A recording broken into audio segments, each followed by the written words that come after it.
internauta do Esporte, beleza? Fim de ano chegando, a galera já querendo pegar aquela praia, mas o mercado da bola não para. Estamos aqui nesta sexta-feira para mais um programa sobre as movimentações das equipes da Série A no futebol brasileiro. E para começar, a gente tem o Corinthians, que teve um dia até que bem movimentado, né? Afinal, Sornossa, que o corintiano pode lembrar do seu dono da assistência, né? Do gol do título paulista, mas também pode lembrar como um jogador que não atuou tão bem durante o ano. Pode estar de saída, né, Leandro? Pô, você nem se apresentou, cara. Falta de educação, cara. Ah, o que internauta já tá... Eu sei que todo mundo já te conhece, mas vamos começar fazendo o negócio direito. Eu sou Zé Edgar de Matos, vai. Então, tem que aparecer o nominho aqui. Verdade, arroba do vai. Twitter também. Eu sou o Zé Edgar. É que eu já tô pensando na praia do ano novo, né? Naquele fim de ano, naquele churrascão no fim do ano, mas a gente tá aqui para fazer o último vídeo no Mercado da Bola do ano, né, Leandro? Miranda, o Leme. Oi, tudo bom? Aqui é o Leandro e a gente vai falar agora do Corinthians, né? A notícia era do Sornossa, que... Pra onde vai o Sornossa? O Sornossa tem uma proposta da LDU. A LDU, time, talvez seja a equipe mais popular do Equador, né? Sim. Já ofereceu, já entrou em contato com o Corinthians e com o pessoal do Sornossa para tentar levá-lo. E tem uma questão de redução salarial que o Sornossa já topou. Seja, pode estar voltando para casa. Ou seja, ele demonstra a intenção de sair realmente, né? Eu acho que para o Corinthians é um pouco preocupante, assim, por mais que você tenha falado, por mais que não seja o jogador mais amado pela torcida, é uma peça importante ali naquele meio campo. Foi titular durante a maior parte do ano também. Durante a maior parte do ano, o Corinthians tem perdido jogadores de meio campo nessa janela de fim de ano, né? O Júnior Urso, o Matheus Jesus, que a gente vai falar daqui a pouco também pode estar de saída. Então são jogadores desse setor que estão saindo, o Sornossa pode ser mais uma saída e tem que ficar esperto para repor. O Cantilho, que a gente vai falar daqui a pouco também, ainda não sabe se vem também, é né? um alvo que o Corinthians tem. Chegou o Luan para uma posição ali um pouco mais avançada, né? Um cara mais meio atacante. Então, pode ter torcedor comemorando a saída do Sornossa, mas eu acho que se não chegar ninguém para repor, piorar. Fica complicado. Eu acho melhor com ele do que sem ele. Até porque o Corinthians, acho que todo mundo sabe que não está nadando em rios de dinheiro, né? O Corinthians tem um orçamento muito limitado para contratações. Vai, obviamente, que para trazer jogadores precisaria vender alguns, mas com a forma que está sendo costurada essa venda do Sornossa, que foi costurada a saída do Júnior Urso, convenhamos, dá para comprar ninguém. Ninguém que possa agregar, chegar e jogar no time do Thiago Nunes. E a gente já falou em outros vídeos que o meio campo é um setor fundamental para as equipes do Thiago Nunes. Chave ali, né? Exatamente. E as vendas que o Corinthians está fazendo não estão exatamente enchendo os cofres do time para Pelo contrário. Até porque quem poderia encher esses cofres seriam Pedrinho e Matheus Vital, que até agora não teve nenhuma proposta oficial agora, pelo menos nesse fim de ano. E representaria uma perda técnica imensa se saíssem. Sem dúvida, principalmente Pedrinho, que talvez seja o principal jogador de criatividade do Corinthians. Talvez não tenha estourado como muitos torcedores imaginavam, né, atingir um nível, mas esse talvez tenha sido, com certeza foi o melhor ano dele. Sim. Né, e se consolidou como principal referência ofensiva do Corinthians. E, né, a diretoria poderia imaginar uma venda, né, poderia imaginar uma negociação que valesse a pena nesse fim de ano, mas até agora nada. E a janela europeia que abre agora em janeiro. Né? Acho que o importante é o Corinthians usar bem o dinheiro que entrar e usar bem os recursos que tiver. Sem dúvida. E um dos principais alvos é o Cantilho, que você também vai falar aí. Quer falar agora já? Vamos embala já. Já vamos falando do Cantilho, que é tratado pelo Thiago Nunes e pela diretoria como principal alvo para justamente suprir a ausência do Júnior Urso, que já deu adeus, né, que já é carta fora do baralho. E é um jogador que o Júnior chegou em 2019 como uma peça importante de meio campo. Jogou bem alguns jogos, não jogou bem outros jogos, mas sai talvez sem deixar muitas saudades, mas ao mesmo tempo deixa uma lacuna muito grave no elenco do Corinthians, porque era um jogador, um dos principais meio-campistas do elenco. Eu acho que ele vai deixar um buraco grande ali. Sim. Eu acho que por mais que ele tenha sido sim irregular durante a temporada e não tenha conseguido uma consistência ideal, ele foi um dos jogadores mais importantes do Corinthians. Sim. E a característica dele é bem diferente da do Cantilho, que é o suposto substituto dele. O Júnior é um cara muito de força, de chegar na frente, um cara que... Em posição física no meio campo, né? Exato, e além disso, entrava muito na área, finalizava. O Cantilho é um outro tipo de jogador, é um cara mais técnico, mais do passe, da articulação ali atrás. Um cara que dita o ritmo do jogo. Não é um cara ali no que faz campo, gol, não é um cara que chega na frente. Então, um ótimo jogador, mas outra característica. Então, o Corinthians teria que se readaptar a esse jogador, a esse estilo de jogador, melhor dizendo, com a saída do Urso. Então eu acho que pode ser um substituto, mas não é a mesma característica. E vai depender muito do que o Thiago Nunes quer para o Corinthians, né? Sim. Porque ele vai ter, por exemplo, o Luan, que é um jogador que não tem a característica dos que ele trabalhava no Atlético Paranaense. Sim, sim. Né? Que é aquele cara ali entre a linha do centroavante ali do meio Exato. campo, que joga solto. Um cara mais solto, sem tanta responsabilidade defensiva. Exatamente. Teoricamente seria o Luan esse terceiro cara do meio, né? O cara mais perto ali do ataque, Sim. o Cantillo o segundo e aí algum primeiro volante, né? São algumas variáveis aí que ele vai ter que trabalhar, vai ter que imaginar o time do Corinthians, mas eu acho preocupante. É um mercado início preocupante. Tanta indefinição assim, principalmente nesse setor de meio campo para o Corinthians. Aliás, é uma questão que até o mercado todo tá meio parado, né, nesse fim de ano. Geralmente as movimentações são maiores, esse ano tá meio né? devagar, Tá meio devagar por enquanto. Acho que a galera já tá pensando na praia lá atrás, né? Acabou o Campeonato Brasileiro, já estão pensando na praia. Tá meio devagar, mas tem um time que tá movimentando bastante isso daí, né? Exatamente, que a gente vai falar agora do Red Bull Bragantino. A surpresa do mercado. Surpresa mais ou menos, né? A gente já esperava que eles Aliás, a gente no UOL tem feito bastante reportagem sobre esse assunto. Sobre isso, os 200 milhões de reais que eles têm para investir no mercado da bola, mas se você pegasse uns meses atrás e dissesse que o Bragantino seria um dos protagonistas do mercado da bola no fim do ano... Iam falar que a gente estava maluco. A gente estava meio maluco. Mas hoje, por exemplo... Em relação ao Corinthians, por exemplo, já tem o Matheus Jesus, né? Que está indo para lá. Sim. Hoje, por exemplo, o Red Bull Bragantino dominou as manchetes de mercado da bola com praticamente 3 notícias importantes, né? Sim, exatamente. No UOL, se você entrar lá no www.uol.com.br/esportes, você vai ver muita notícia do Bragantino. Para começar, o Bragantino... A gente estava brincando aqui, né? Se a pessoa há um ano falasse, o Red Bull Bragantino vai dominar o mercado da bola. Então imagine se há um ano atrás alguma pessoa chegasse e falasse o Red Bull vai oferecer 25 milhões para um jogador do Palmeiras. E o Palmeiras cogita a venda por questões financeiras. O Red Bull ofereceu esse valor, 25 milhões de reais, pelo Arthur, atacante do Palmeiras, que jogou a temporada emprestada ao Bahia. E jogou muito bem, aliás. Jogou muito bem, foi um dos destaques do Campeonato Brasileiro. Sim. Se envolveu em uma pequena polêmica aí no fim do ano, quando ele botou uma camisa do Flamengo, beijou o escudo. Aliás, esse fim de ano, acho que a maior questão desse fim de ano é jogador vestindo a camisa que não deve, né? Exato. Eles vão aprender, eles são novos ainda. A torcida do Palmeiras ficou meio brava com ele, mas enfim, o Palmeiras botava muita fé no Arthur para essa temporada, para essa próxima temporada. Já desde quando ele jogava no Londrina, ele seria reintegrado para 2020, seria aproveitado, seria testado.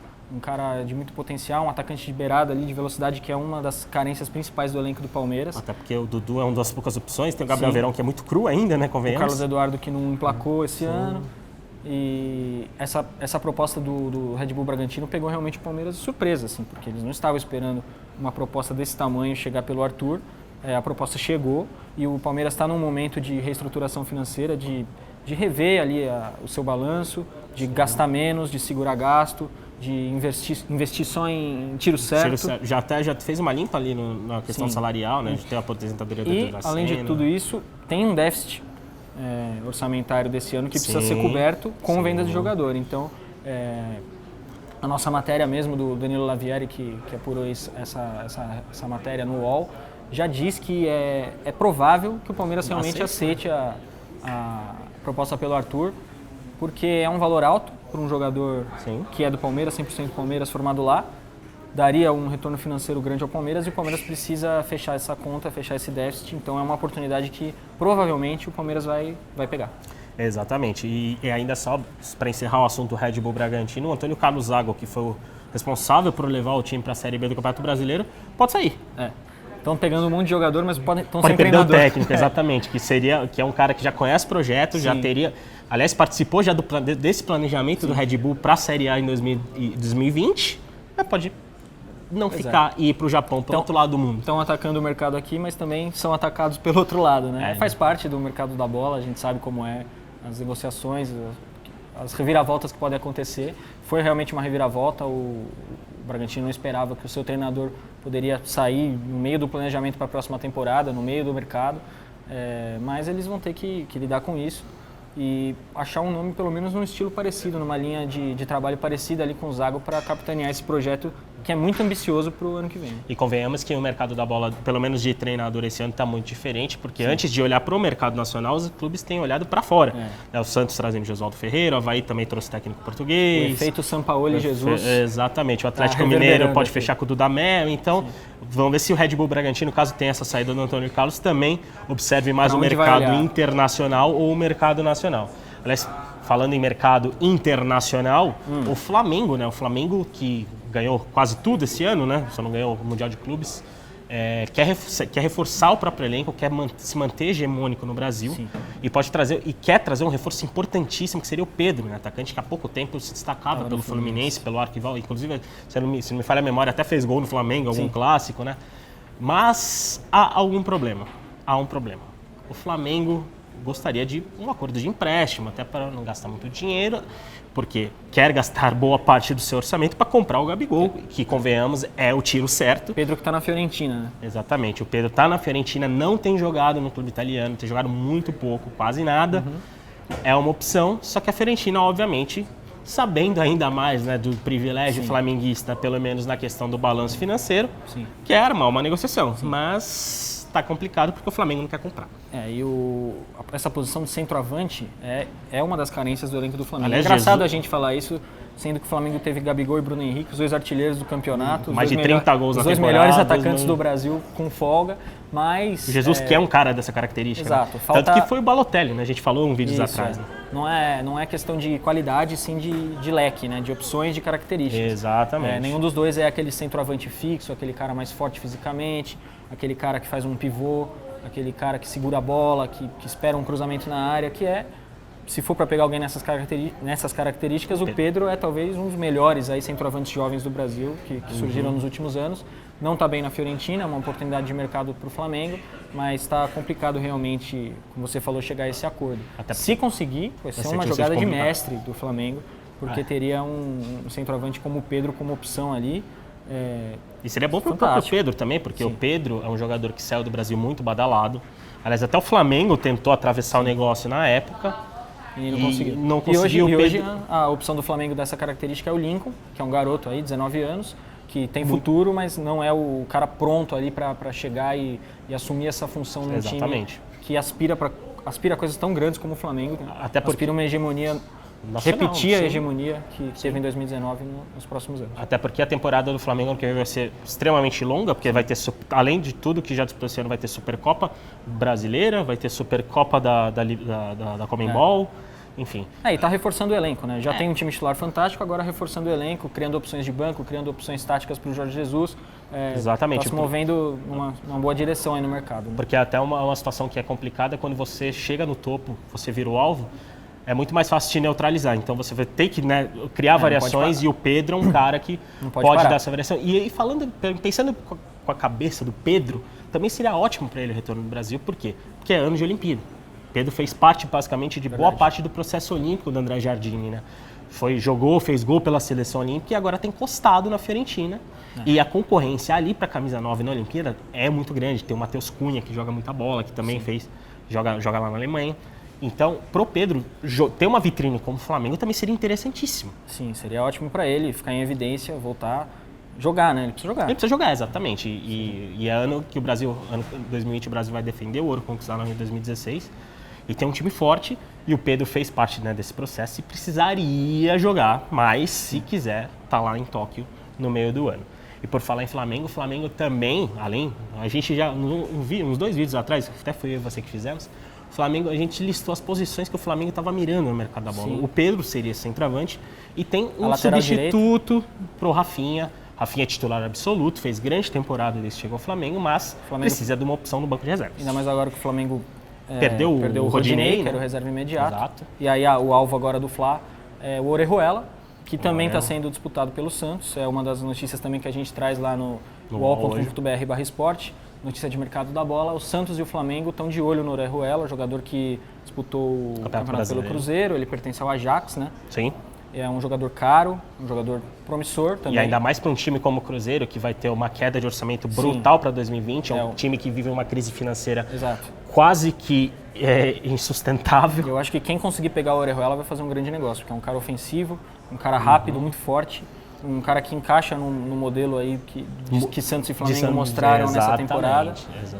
Imagina ter o Orejuela como reserva do Rafinha, ou no Santos ali podendo brigar pela posição de titular, seria... O Santos já perdeu o Vitor Ferraz, né, para a posição, veio o Maatson agora. Seria excepcional para os dois times conseguir contar com esse jogador, mas não é tão simples por causa da questão financeira que está envolvida aí. Aliás, essa é a tendência, o Cruzeiro perder grande parte desse elenco, né, já que vive uma crise financeira brava, e vai disputar a Série B. Mas mais detalhes do mercado da bola, porque não são só essas notícias que a gente está passando e comentando com vocês, tem muito mais coisa lá no www.uol.com.br/esporte. Além de notícias, os bastidores de cada negociação, quem quer quem vai procurar quem pode sair da onde. E a gente tem uma página especial de mercado da bola que mostra todas as movimentações dos principais times do país. Lembrando que essa é a nossa despedida desse ano, né? Acabou. Infelizmente, agora só ano que vem. Só ano que vem a gente volta para falar mais do mercado da bola, mas segunda-feira tem programa com outra dupla aqui. A gente quer agradecer a tua companhia nesse mês de dezembro, porque janeiro promete, né? Só esclarecendo, só ano que vem pra gente, né? Pra gente, a gente vai entrar de folga, mas segunda-feira tem live de novo do mercado da bola com os nossos colegas aqui do All Sport. E até ano que vem, galera, com a gente. Até segunda-feira com mais uma nova dupla. E siga o uol.com.br/esporte para saber todas as notícias e as principais novidades do mercado da bola. Valeu!